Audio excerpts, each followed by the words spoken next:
Good morning, and welcome back to another pipeline trading video. In today's session, I want to talk about what's really going on in the markets. The noise, the headlines, the narratives around oil, politics, everything that's being pushed right now. Because the goal today is simple. Keep you level-headed. Right now, markets are moving on speculation. One side says progress is being made. The other says nothing is happening. We saw the same thing with tariffs. It's all narrative-driven. But none of that matters. What matters is what the charts are telling us. So first things first, I want to show you Bitcoin. If you go to the daily chart, right away you'll notice we are still in a bear flag.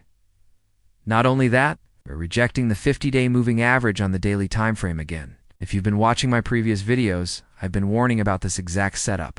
Now, this doesn't mean we can't move higher. We absolutely can. We could push up into that 76K range. Maybe even stretch toward 84,000. That's still on the table. If you look at Ethereum, you'll see something very similar. It actually broke out briefly, and then failed and dropped right back into the pattern.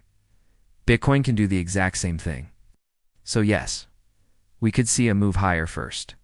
But that doesn't change the bigger picture. Because structurally, this is still a bear flag. Now here's where things get more interesting. When I look at the S&P 500, it's showing the same kind of weakness. We broke below the 200-day moving average, got a bounce based on news, but nothing has actually changed. And now, we're rolling back over. That's not strength. That's a reaction. So if I had to project where this is going based on technicals, I'd be looking at downside targets around that 6,100 to 6,000 range, and if that breaks, you're opening the door to even lower levels. These are not small moves. This is exactly why you cannot trade based on headlines. You have to follow the structure. Now the NASDAQ is showing something very similar. We're hovering around the 200-day moving average, but we already lost the 50-day. And if that rolls over into a death cross, you're likely going to see acceleration to the downside. There are gaps below that still need to be filled. So again, the message here is simple. Stay level-headed. Let the market confirm direction before you do anything. Now coming back to crypto, if you're looking at Ethereum, the only real long setup worth considering is if we break above the 50-day moving average. If that happens, your next resistance is around 2,700 to 2,800. And from a Wyckoff perspective, that would align with a move toward 3,000. But right now, that's not what the chart is showing. We're still rejecting the 50. We're still inside the structure. Same thing with Bitcoin.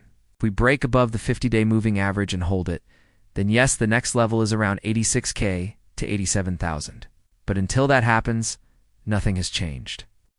And if you don't believe that, just count the rejections. 1, 2, 3, right at the 50-day. I'll go back to 2022. We rejected that level over and over again more than 10 times before finally breaking above it. So what we're seeing right now is not new. It's the same behavior. Every push higher inside this structure is forming a bear flag. Higher highs inside a downtrend are traps, not breakouts. So if I had to lean one way based on probability, it's still to the downside. Now this right here is where things start to separate retail from smart money. I want to show you BMNR option chain. If you look at the options chain, there's a massive cluster sitting at the $12 strike and the $13.50 strike. When you combine the put open interest between those levels, you're looking at roughly 23,000 contracts. That's not random. Now flip over to the call side and you're going to see the same thing. Heavy open interest stacked right where the biggest money is sitting. So what does that tell us? It tells us where price is being magnetized. Price doesn't just move freely. It gets pulled toward max pain. That's where the majority of puts and calls expire worthless. That's where market makers win. So when I look at this, I'm not guessing. I'm reading where the pressure is and where price is most likely to be pinned.